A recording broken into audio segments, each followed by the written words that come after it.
Afin que la mort étant intervenue pour le rachat des transgressions commises sous la première alliance, ceux qui ont été appelés reçoivent l'héritage éternel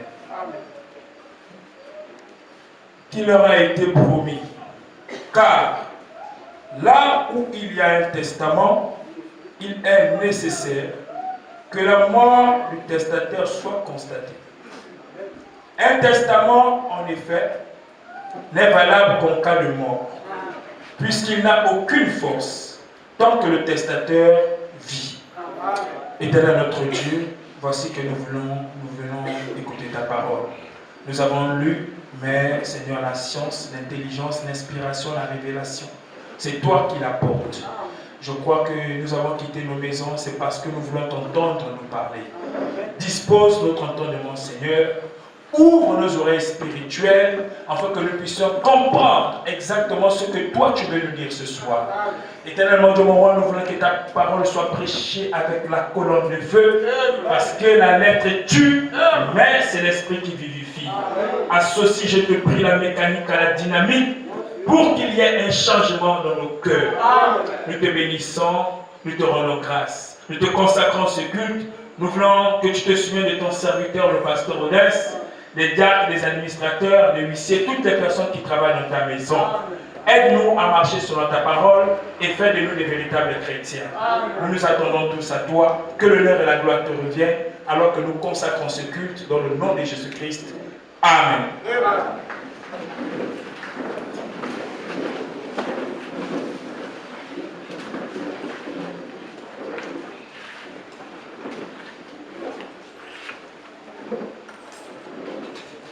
Que le Seigneur vous bénisse. Désolé pour le retard.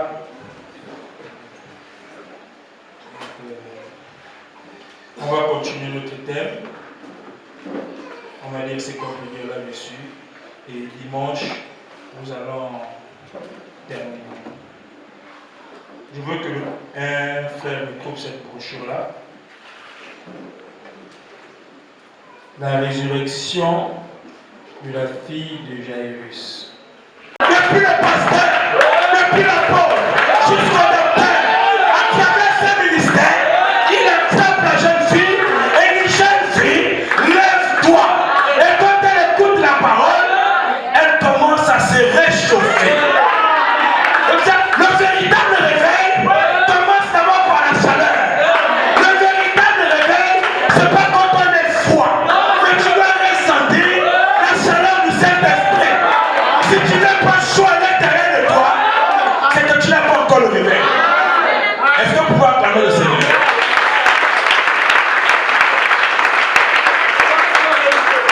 Il y a beaucoup ce soir qui sont venus avec la froideur de la journée. La journée a été tellement difficile. Il y a eu des gens qui ont traversé des épreuves difficiles. Des gens qui ont encore des soucis. Ça les a refroidis. Amen. Mais vous avez besoin que Dieu vous tienne par la main. Et qu'il dise: Tali ta poumée. Et que tu ressentes la chaleur. Et quand tu ressens la chaleur, c'est le signe que la vie, elle est en train de rentrer à l'intérieur. C'est pour cela ce soir, je chasse toutes les personnes qui sont froides. On n'a pas besoin de fous. On a besoin des gens qui sont chauds. Les gens qui écoutent le message comme à l'ancienne mode. Vraiment, l'église est devenue froide. L'évangile à l'ancienne mode, tous les frères étaient debout. Les sœurs étaient debout. Les gens passaient leur temps à sauter, à dire Alléluia, gloire à Dieu. Cette église avait le regret. Mais qu'est-ce qui s'est passé aujourd'hui? On nous a remplis avec les esprits de tiédeur, les esprits de fatigue, les esprits de lourdeur. Il y a des qui me regardent là. Qui dit quoi? Il raconte quoi là-bas? Je vais vous dire une chose. Je vais prêcher. Il y a des croyants ici. Il y a des frères croyants. Je termine la citation. Amen. Et là dans la chambre, Et partout ailleurs, il a dit tout le monde. Ne vous l'ai-je pas dit, c'est Jairus qui témoigne maintenant. Ne vous l'ai-je pas dit, voyez, n'ayez pas peur. N'ayez pas peur. N'ayez pas peur. Croyez seulement. Tout est possible à celui qui. Frère, la guérison que vous cherchez, c'est d'abord une atmosphère. Hein? Tous, le Saint-Esprit lui-même, c'est aussi une atmosphère. Parce que le diable n'aime pas quand l'église rentre dans l'atmosphère. Il fait tout pour éteindre l'atmosphère. En SCI, on utilise toujours ça pour indiquer un lieu d'habitation. Souvent dans les cimetières, s'ils séjournent, s'ils habitent, le SI, le CI autant pour moi, c'est pour toujours indiquer le lieu. Amen. Et le EL, dit Frère Branham, c'est la contraction de Elohim. Donc le mot ciel signifie le lieu d'habitation de Dieu. Or, on nous a enseigné que le ciel, ce sont les nuages. Frère Branham dit, c'est pas ça le ciel. Ça, ce sont les firmaments. C'est qu'on appelle en anglais les Skype. Mais le ciel, c'est une atmosphère. C'est là où il y a les anges. C'est là où il y a la présence de Dieu. Vous pouvez être sur la terre, mais être au ciel. Même l'enfer aussi, c'est une atmosphère. Tout est question d'atmosphère. Tout est question de dimension. Alors je te pose la question. Où est assise ton âme ce soir? Est-ce qu'elle est au ciel ou bien en enfer? Si elle est en enfer, on voit pourquoi tu es triste. On comprend pourquoi tu es triste. Mais si elle est au ciel, elle est en train de se réjouir. Elle est en train de célébrer. Il y a une question que Dieu a posée à Job. Il a dit à Job, où étais-tu pendant que moi, je posais les fondements? Depuis que Dieu a créé le monde, beaucoup d'années, millénaires d'années se sont écoulées. Et il dit à Job, où étais-tu pendant que moi je posais les fondements? Donc, Job doit être conscient de là où il était. Amen. Exactement. Amen. Amen. Il y a des vagabonds spirituels. Il ne sait pas d'où il est. Il ne sait pas d'où il part. Il ne sait pas aussi d'où il revient. Alors on te pose la question. Où étais-tu quand je posais les fondements? Frère Branham répond que lorsque Dieu créait toutes choses, nous existons en lui sous forme d'attributs.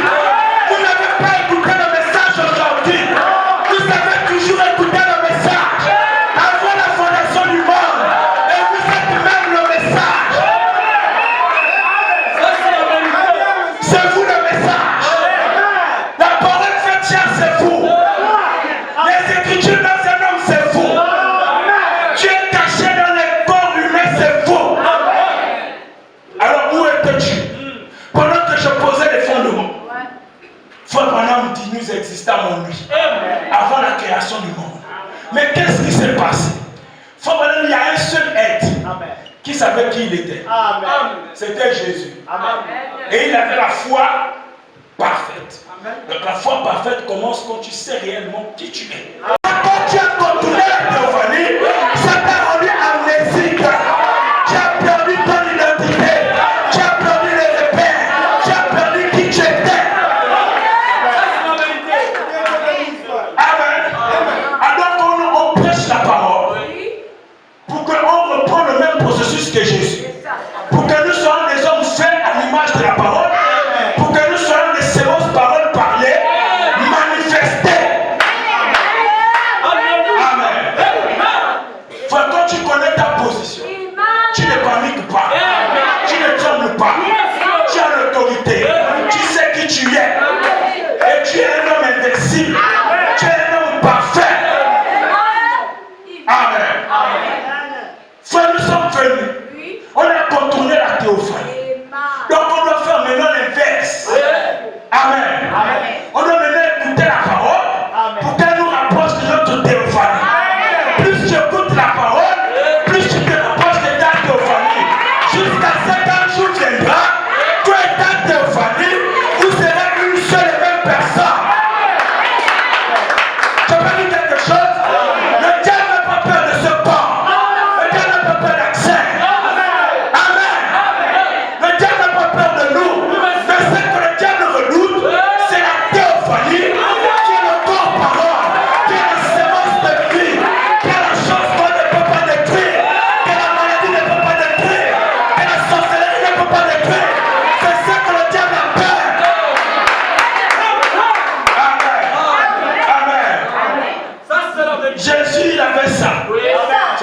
a dit à Satan, il est aussi écrit.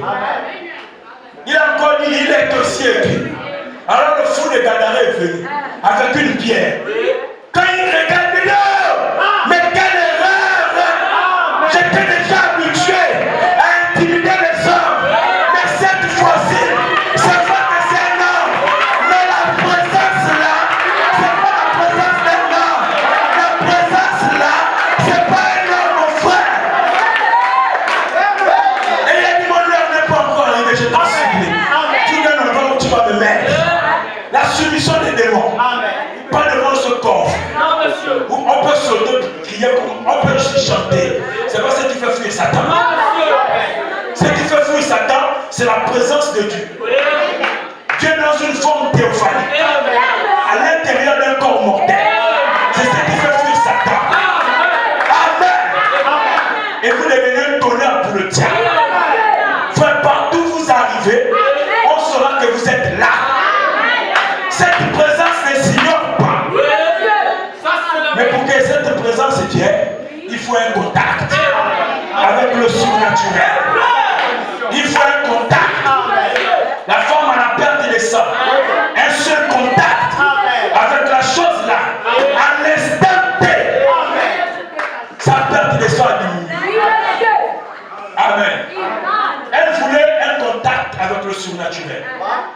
Mais vous, vous êtes le surnaturel. Amen.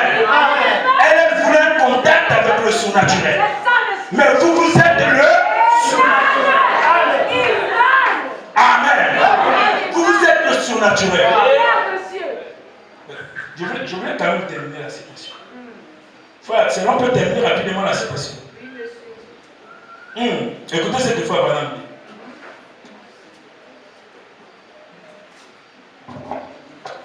Nous sommes maintenant au paragraphe 35. Dites amen à ce que frère Branham va prêcher. Amen. Je continue la lecture. Paragraphe 35. Peu importe les circonstances. Peu importe quoi? Les circonstances. Peu importe quoi? Les circonstances. Oui. Peu importe les circonstances, ce que papa dit. Ce que papa dit. Ce que papa dit. Dieu ne tient même pas compte de ce que papa dit. Dieu ne tient même pas compte des circonstances. Oui. Ce que papa dit, ce que maman dit, nous croyons ce que Dieu a dit. Amen. On appelle d'abord le notaire. Amen. C'est lui qui est en charge de garder le testament. Amen. La parole n'est plus entre les mains de Dieu. Amen.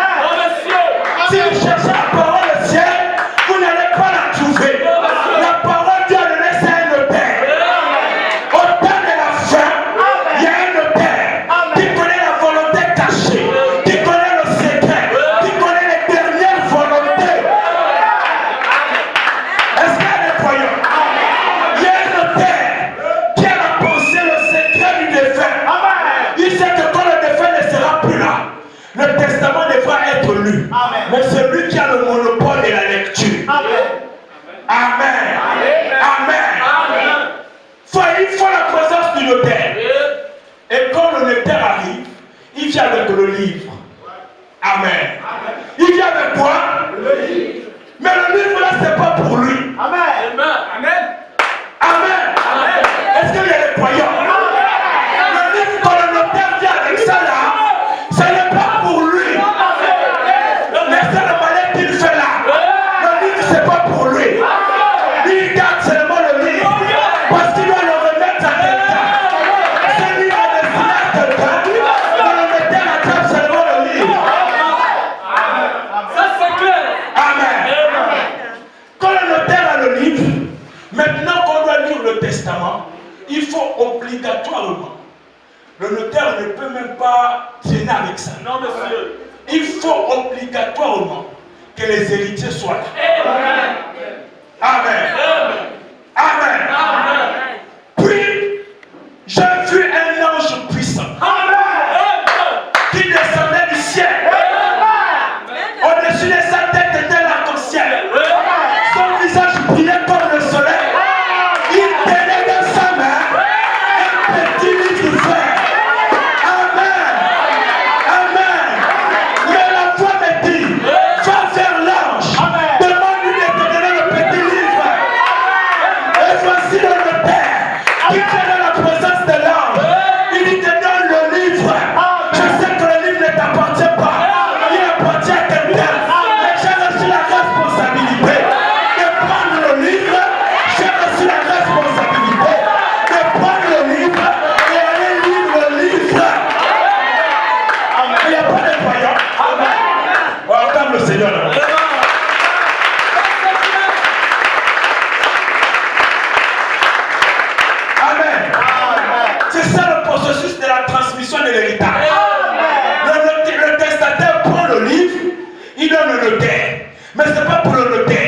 Le notaire, lui, prend le livre, il cherche maintenant les héritiers. Amen.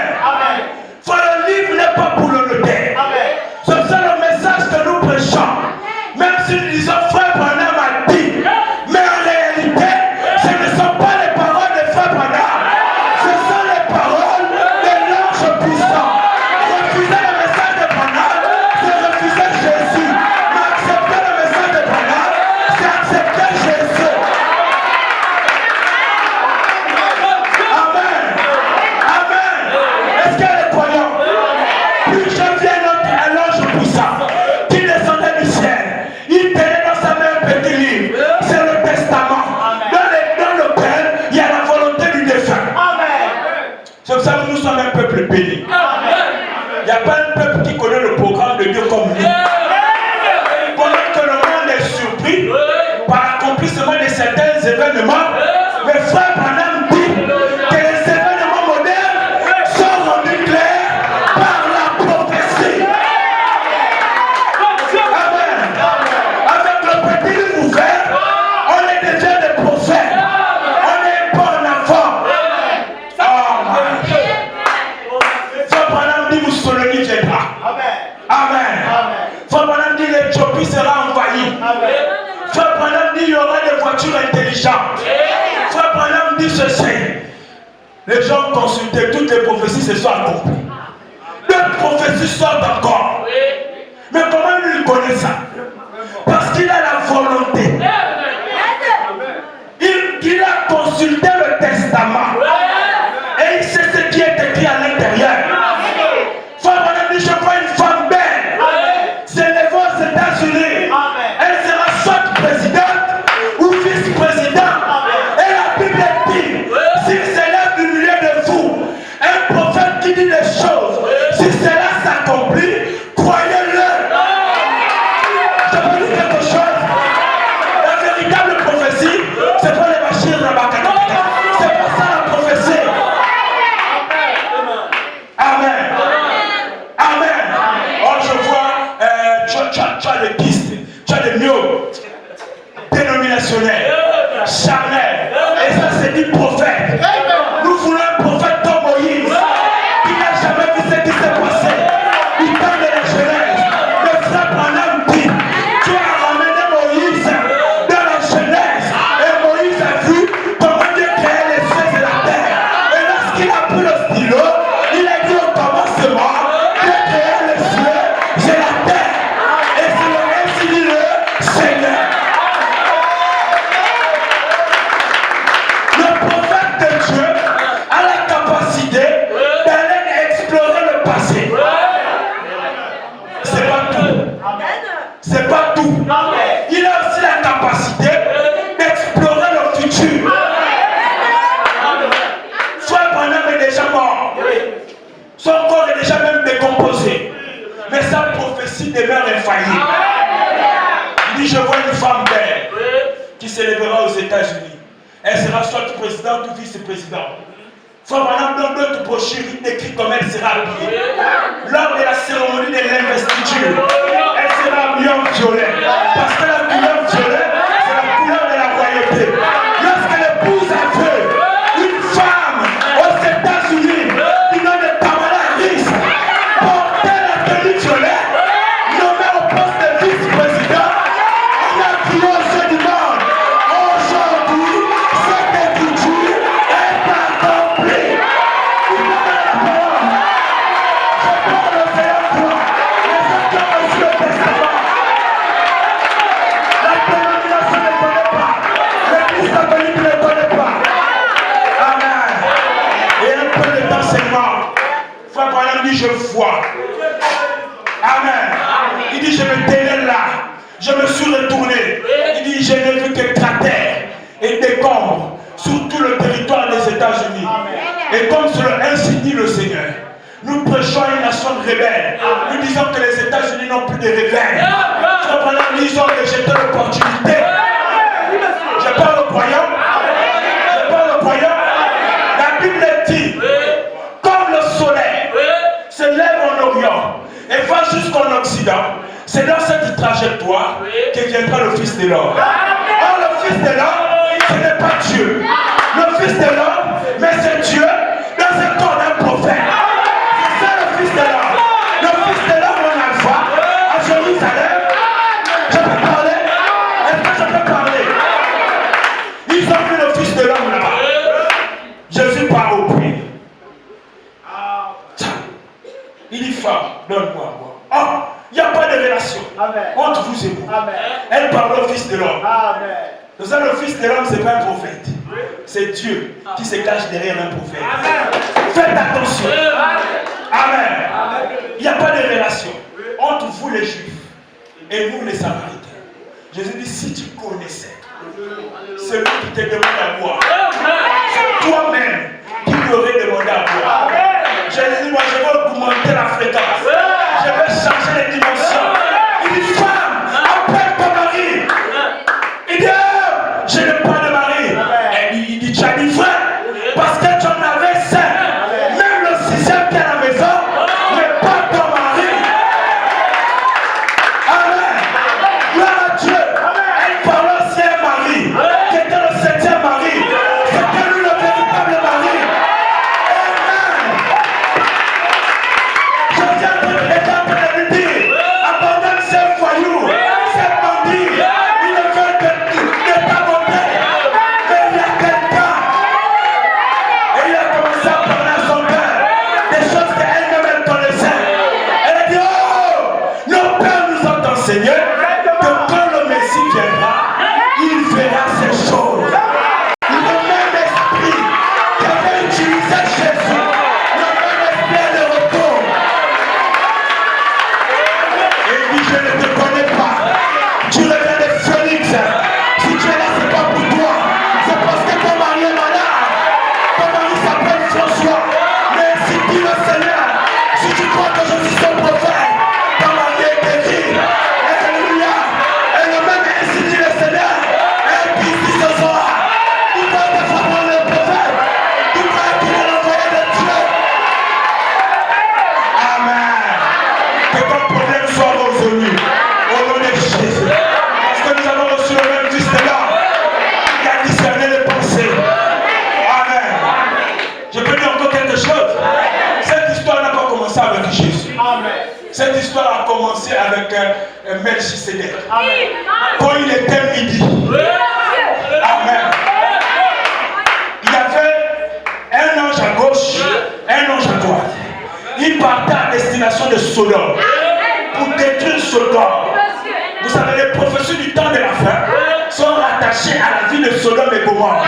Et la Bible dit, ce qui s'est passé au temps de Sodome se répétera à l'avènement du Fils de l'homme. Amen. Au temps de Sodome, il arrive, il trouve Abraham, il cause avec Abraham, il dit Sarah aura un fils. Amen. Frère Branham dit, Sarah arrive dans son cœur. Ses lèvres n'ont même pas bougé. Amen. États-Unis. Frère Branham dit, aux États-Unis, le réveil est mort. Les gens écoutent la parole. Ils sont frais formalistes. Il n'y a plus rien. Mais si vous voulez voir la présence de Dieu, vous voulez voir l'ange, allez en Afrique. Allez en Afrique. Ils savent la parole. Ils savent l'évangile. Il dit les Africains, ce sont mes amis. Amen. Amen. Amen. Amen. Je surveille le temps. Frère, l'héritage. On donne le testament au notaire. Je chasse ça dans ta vie. Au nom de Jésus. Les esprits de faiblesse qui se sont habitués avec nous et qu'on a accepté. On a dit ça c'est ma faiblesse. Oh la colère c'est ma faiblesse. Le phare c'est ma faiblesse. Ce soir. Dis ce soir. On dit bien ce soir. Je chasse tout esprit contraire à l'héritage que Dieu m'a donné. Au nom de Jésus. Les palabres dans les foyers. Mais ça tu le réveilles à l'église. Vous êtes déjà disputé devant les enfants. Même les enfants ne vont pas chanter.